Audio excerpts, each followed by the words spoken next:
people realize too late. Your salary is designed to keep you functional, not free. You can make 6 figures and still live paycheck to paycheck. That's not a personal failure, it's structural. The system rewards ownership, not effort. Look at the Forbes list. You won't find hardest worker or most hours logged. You'll find founders, investors, landlords, people who own things that generate value while they sleep. Jeff Bezos didn't get rich because Amazon paid him well. He got rich because he owned Amazon. The trap is believing income equals wealth. It doesn't. Income is what you trade your time for. Wealth is what works without you. When you depend entirely on your next paycheck to cover your next bill, you're not building wealth, you're renting your life from your employer. The shift happens when you stop asking, how do I make more? And start asking, what do I own? Own skills that scale, assets that appreciate, and systems that generate cash flow. Until you own something, you're owned by something. Your rent, your car payment, your credit card balance. That's the cycle. And breaking it starts with understanding that salary alone will never be enough. Discipline fails because it requires constant decision-making. Every day you're choosing between saving and spending, investing and delaying. That's exhausting. Systems win because they remove the choice entirely. The wealthiest people don't have better willpower, they have better structures. They automate, they allocate, they decide once and let the system run. That's what the 20-60-10-10 rule does. It's not about earning more right now, it's about directing what you already have with precision. Here's the breakdown. 20% goes to growth, investments, skills, assets that multiply. 10% goes to stability, your emergency buffer, your protection against chaos. 60% covers essentials, the real costs of living, not the inflated ones. And 10% is for enjoyment, guilt-free spending that keeps you sane. This works on $2,000 a month and on $10,000 a month either. The percentages scale, but the structure stays. Most people do the opposite. They spend first, save what's left, and never invest. This flips that. You pay your future first, protect yourself second, live third, enjoy fourth. It's not restrictive, it's intentional. This is where wealth gets built, not through your job, through what your money does after you earn it. The 20% allocated to growth is the difference between working until you're 70 and having options at 50. Pay yourself first. That's an operational strategy. If you wait until the end of the month to invest what's left over, nothing will be left over. We expand spending to fill available resources. The only way to break that is to remove the money before you can spend it. Automate a transfer the day your income hits. Make investing the default, not the afterthought. Time beats amount every single time. A 25-year-old investing $500 monthly until 35, then stopping, will have more at 65 than someone who starts at 35 and invests $500 monthly until 65. That's compounding. Starting now, even small, matters more than waiting to invest big. Now, where that 20% actually goes. This isn't about picking the perfect stock or timing the market. It's about building a diversified foundation across what I call the risk ladder. Starting safe, adding exposure as you grow. Start with high-yield savings accounts and government bonds. Boring, but they protect capital while earning more than traditional savings. Low risk, low return, high liquidity. When you're beginning, preservation matters as much as growth. Next, broad market exposure through index funds and ETFs. This is where most people should park the majority of their growth allocation. You're buying the entire market, not betting on individual companies. The S&P 500 has averaged around 10% annually over the long term. You're not trying to beat the market, you're trying to match it consistently. But here's where it gets interesting. The highest ROI investment isn't financial, it's yourself. High-income skills are the fastest wealth accelerator available. Learn copywriting, sales, coding, video editing, digital marketing. A $2,000 course that increases your earning potential by $20,000 annually is a 10 times return in year one. No stock does that reliably. Then there's real estate exposure through real estate investment trusts. You own property portfolios with the price of a single share. You get dividends from rent and potential appreciation without being a landlord. It's passive, liquid, and diversified. Stocks come next, but not day trading or chasing meme stocks. You're buying ownership in companies you understand and believe will exist in 20 years. Think boring. Utilities, consumer staples, healthcare. Diversify across sectors. Hold through downturns. Wealth is built by time in the market, not timing it. For those with higher risk tolerance and a solid financial base, online businesses and scalable income streams offer asymmetric upside. A digital product, a service business, content creation, income not tied to your hours. But build your foundation first. Finally, alternative assets, Bitcoin, gold, collectibles, high volatility, high knowledge requirement. Don't invest in what you don't understand. If you can't explain why an asset has value, you're speculating, not investing. Before we go further, if you are enjoying this video so far, consider giving it a like. It really helps the channel and tells YouTube that you're interested in this kind of content. Now let's continue. The smartest investment strategy fails if you don't execute it. Execution isn't about intelligence, it's about removing friction. That's why automation matters more than knowledge. Set up a monthly transfer the day your income hits your account. Not when you remember or when you feel motivated. Automatically. The money moves from checking to investment accounts before you see it, before you mentally allocate it elsewhere. But transferring isn't investing. Cash sitting in a brokerage account earning nothing is wasted potential. The transfer should trigger the purchase. Index funds, ETFs, whatever your strategy is. Automate the entire process. Income arrives, money moves, assets purchased. Now focus on the real lever, earning more. Wealthy people don't obsess over saving an extra 2%. They obsess over increasing income by 20%, 50%, 100%. Learn higher value skills, negotiate raises, build side income, scale your contributions over time. A disciplined system on $4,000 a month is good. The same system on $8,000 a month changes your life.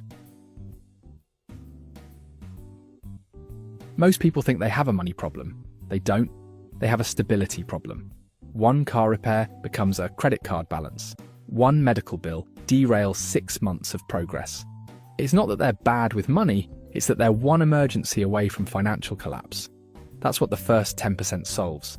This isn't an investment. It's not supposed to grow aggressively. It's protection. It's the buffer that prevents you from liquidating your growth assets at the worst possible time. When the market drops 30% and you need $3,000 for an emergency, you're not forced to sell at a loss.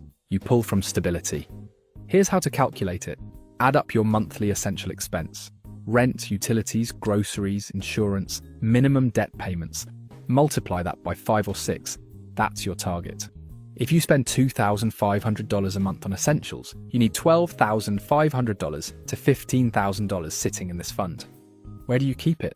Somewhere with immediate liquidity, zero volatility, and a small but reliable yield. High-yield savings accounts are ideal. You're earning 4% to 5% right now, in many cases, which at least keeps pace with inflation. Money market funds work too. The point is accessibility without risk. Building this takes time, and that's fine. Automate small transfers.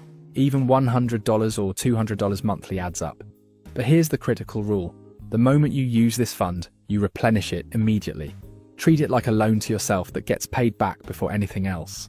Some people use micro-saving tools that round up purchases to the nearest dollar and deposit the difference. It's passive, painless, and surprisingly effective over time. This fund won't make you rich, but it will keep you from going broke when life happens. And life always happens. This is where most people lose the game without realizing they're playing it. They get a raise and immediately upgrade their apartment. They finance a nicer car because they deserve it. Income goes up, lifestyle goes up, and somehow they're still stressed about money. That's lifestyle inflation, the silent wealth killer. Looking rich and being wealthy are opposites. One is about appearance, the other is about options. The person driving the leased BMW with $400 in their savings account isn't winning. They're performing. And performance is expensive. The 60% rule forces clarity. What are true essentials? Housing, food, transportation, utilities, insurance? That's it. Everything else is a luxury disguised as a necessity. You don't need the premium cable package. You don't need the brand name groceries. You definitely don't need a car payment that eats 20% of your income. Living below your means isn't deprivation, it's strategy. When you cap essentials at 60%, you're forced to make smarter decisions. You start asking, do I need a bigger place, or do I want to impress people I don't like? That shift from spending mindset to earning mindset changes everything. The two biggest wealth killers are housing and transportation. People stretch for the maximum mortgage they qualify for, then complain they can't save. They finance cars they can't afford because monthly payments feel manageable until they're trapped in them for 6 years. Let's be specific. If you make $5,000 a month, your essentials cap is $3,000. If your rent is $1,800 and your car payment is $500, you've already used 77% of your essential budget before food, utilities, and insurance. You're not building wealth, you're servicing lifestyle debt. Here's how you cut without sacrificing quality of life. Downsize strategically. A smaller apartment in the same area costs less and forces you to own less. Use transportation alternatives. Buy a reliable used car instead of financing new.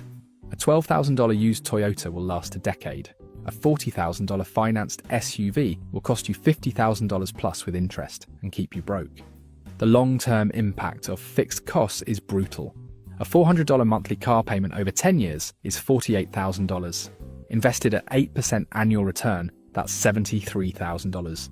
You're not choosing between a nice car and a boring car. You're choosing between a car and financial freedom. Systems beat willpower here too. Set spending rules. Wait 48 hours before any non-essential purchase over $100. Use cash for discretionary spending. It's psychologically harder to part with. Build intentional purchasing frameworks.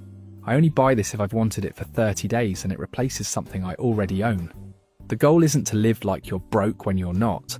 It's to live like someone who understands that every dollar spent on ego is a dollar stolen from freedom. Here's what happens when you cut too hard. You burn out, break the system, and binge spend out of resentment. Extreme restriction doesn't build wealth, it builds emotional backlash. That's why the final 10% exists. It's not a reward for good behavior, it's structural sustainability. This is your fun fund. A separate account, ideally, so it's psychologically distinct from everything else. It's a fixed percentage, not a fixed amount. So as your income grows, so does your guilt-free spending. You use this for whatever brings you joy. Concerts, dining out, hobbies, travel. No justification required, no guilt attached. But here's the nuance. Experiences outlast objects. A dinner with friends creates memories. A new gadget creates clutter. The dopamine hit from buying something fades in days. The story from a weekend trip lasts years. This isn't about denying yourself pleasure. It's about making pleasure intentional. When you know you have 10% allocated purely for enjoyment, you stop feeling guilty about spending it. And when you stop feeling guilty, you stop compensating with impulsive purchases that aren't even satisfying. You spend less overall because you're spending deliberately. You grow. The 20% compounds. Your skills multiply your income. Your assets appreciate. Every month, you're building momentum that doesn't require your constant attention. You're protected. The 10% stability fund means emergencies don't destroy progress. A broken laptop or unexpected bill is an inconvenience, not a catastrophe. You don't spiral into debt because life happened. You stay consistent. The system is sustainable because it's not built on deprivation. The 10% enjoyment allocation keeps you sane. You're not white-knuckling through life waiting for some distant future freedom. You're living now while building for later. You build wealth quietly. There's no need to impress anyone. No financed luxury to prove success. Wealth isn't about appearance, it's about options. The freedom to say no, the ability to take risks, the choice to work because you want to, not because you have to. That's what this system creates. Not overnight, not dramatically, but inevitably. Follow it daily, and staying broke becomes impossible. If this video helped you somehow, take a second to hit the like button. It really supports the channel. And if you're ready to make decisions that actually compound, subscribe for more videos like this.